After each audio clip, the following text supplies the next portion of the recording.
I want to remind you again of something very important.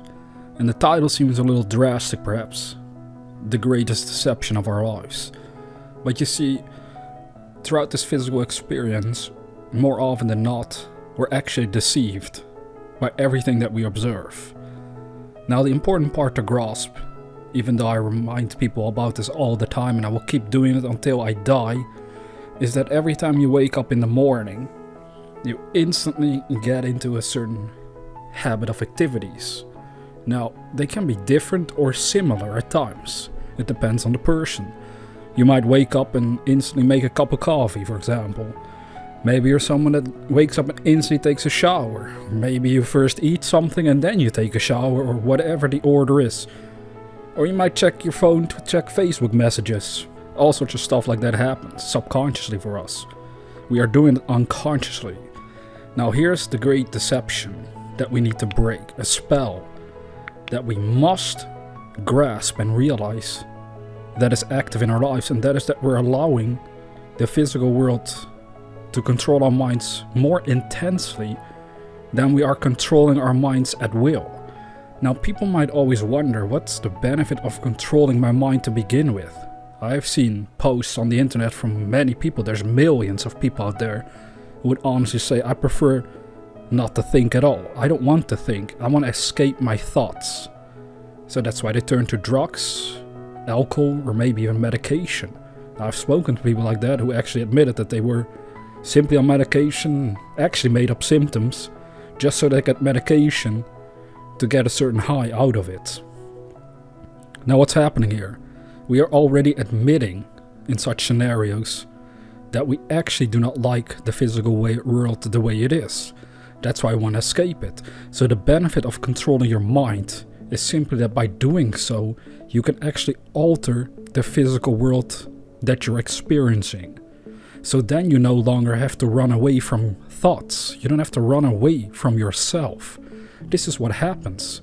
And you see, I call it a deception because this is basically how we've been trained to live. Society as a whole has been trained to live in this manner. And it's only up to the few among a population of millions usually that they will exercise their own minds willingly and willfully to do stuff for their fellow man. They will create stuff for humanity to enjoy or to use or to benefit from in some way. Now I want you to really think about that. The greatest deception is being told that you're a limited being. And the interesting part is that we're not necessarily being told that verbally, directly, as I just said. But that is how we've been programmed and trained to live our lives, to almost unconsciously assume that we're limited beings that can't really do much anyway. And because of that, we want to run away from ourselves because our thinking confirms these concepts that we feel, that we're surrounded by. So you see, what I'm getting at is that if you feel like that you're a limited being, your thoughts are also operating on that frequency, on that trend of mind, on that mode of thought in general. So you think according to these terms that make you feel bad about yourself, so you want to run away from your own mind. And as a society, we accept this behavior, but it's actually unacceptable behavior. It's literally a disgrace.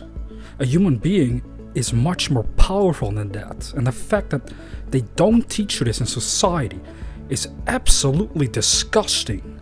They do not teach anyone the truth about themselves. They let you figure it out for yourself. At least we have that freedom over here in the Western world. In some countries they don't even have that freedom any longer. They're not even allowed to look up anything they desire to look up because of fear that they might learn too much about themselves or the world, and then this government loses control over them. But you see, this is the system that we're living under. And you see, a human being, you, I, everyone, needs to discover and hear that they're powerful. Now, at first, that makes no sense. If you've never studied consciousness, you will not have a concept of what that means. If I would say you're a powerful being, you have a powerful consciousness, you can create the life of your dreams, you can achieve your dreams, you can create the life that you really want, man. At first it makes no sense if you have no comprehension of what that means. How could that happen? Because you have no idea on how powerful you are. So a statement like that almost sounds like I'm trying to rub your ego or try to sort of compliment you in a vague manner that can't help you. But here's the thing. And this is the issue, this is the spell that we're stuck in if we don't watch out. Is because we tend to think that the way we view the world is the only way that the world works. And as a society, we have agreed as a group to look at the world from a very limited point of view. Generally speaking, people who are highly successful will be considered by the masses to simply be lucky, or they've been born under a lucky star. Everything works out for them, but for the masses, no, we all have to struggle. That's the attitude we unconsciously have adopted for ourselves. And we have to break that spell. And in order to break that spell, you're going to have to make a great decision for yourself. I'm not gonna lie, not everybody's ready to make this decision. But what it comes down to is the decision that you're going to think for yourself and take it serious to discover the power of your own consciousness. So if you hear me say you have a powerful consciousness, to take that serious and really consider, what does that actually mean? What does he mean by that? Well, I have over 100 videos on my channel hinting at what that actually means. But as long as we're just like, well, I don't know what it means, so it must be nonsense, then we're not going to go anywhere in life. That's the sad part, because many people actually dismiss great teachings because they seem too good to be true. Again, that's based on limited physical thinking that we're having that attitude. Because physically speaking, there's so much hidden from your eyes that you can't ever see. And because you can't see it, you think it doesn't exist. But your imagination exists, for example. And humanity should know that they all have one. Unless you're physically so handicapped that you can't exercise it while you're in your own body, maybe those people can only do it unconsciously. I don't know. I cannot confirm or deny that. But I do know most of us are at least functioning enough to exercise this divine power that was given so that you can set yourself free. Now, in a society, as you wake up, you instantly go into a pattern of behavior, and you have to ask yourself, is this pattern glorifying the power of imagination within me? Is it magnifying my own awareness? Is it causing me to expand in greater and greater awareness of what I'm capable of doing? Because you see, most people, they don't have that attitude at all. They don't have a pattern like that going on. They just go through life and it's the same every year for them. They never change anything around. Now, you don't have to change things around drastically, physically speaking. The only thing you do want to understand is that your conscious awareness is the only thing you're going to take beyond the grave, beyond your physical death. This is the ultimate goal, to overcome death. It sounds bizarre to the average person, but it's possible. The reason why it sounds bizarre is, again, because they're so steeped in physicality that they can't see their own immortality. Yes, let that sink in. That's exactly what's happened to the average person out there. And we have to do something about that for ourselves if we really want to understand who we are and what we're capable of doing.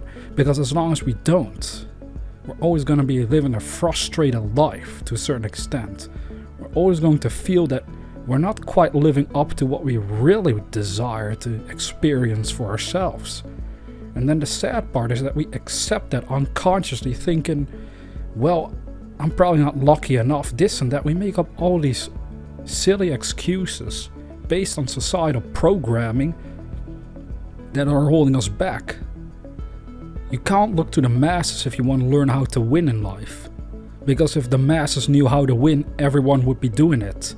But we have evidence that the masses are just living in a cycle. Day in and out, they actually do very similar things every day for weeks, months, years, until the grave. Now, we don't want to live a life like that. We want to exercise the divine power of imagination, so we have to break the deception under which we live that was put on us. That idea that the only way to function in life is to fit in. It doesn't matter. It shouldn't matter. Let me put it like that. It shouldn't define you.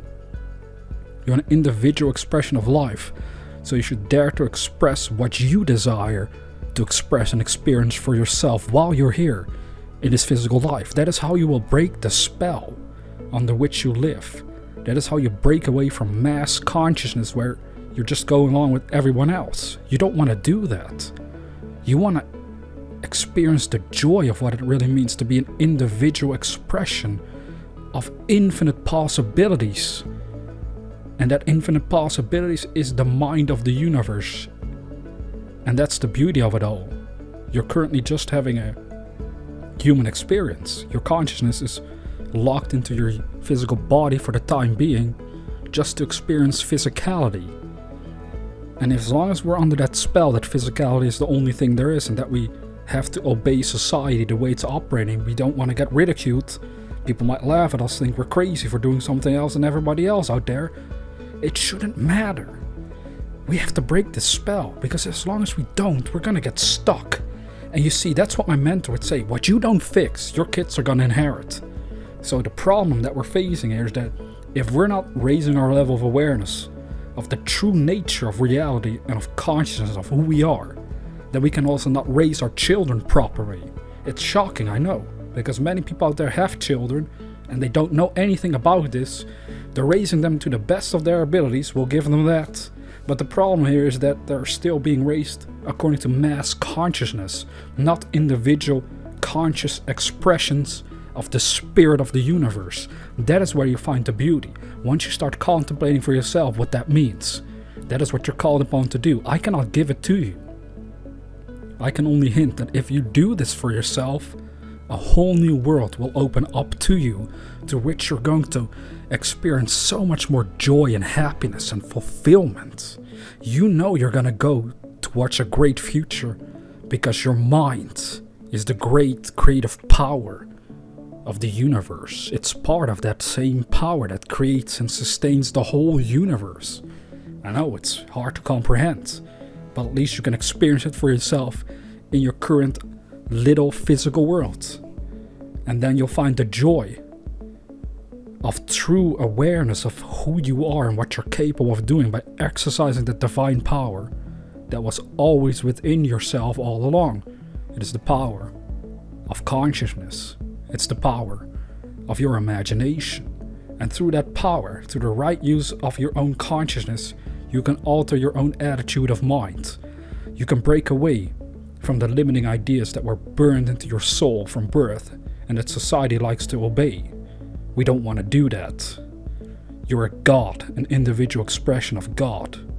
It's time to act like one. If you're new to this channel, consider subscribing to receive inspirational videos on a regular basis. And with that being said, dear viewer, never forget that we are the dreamers.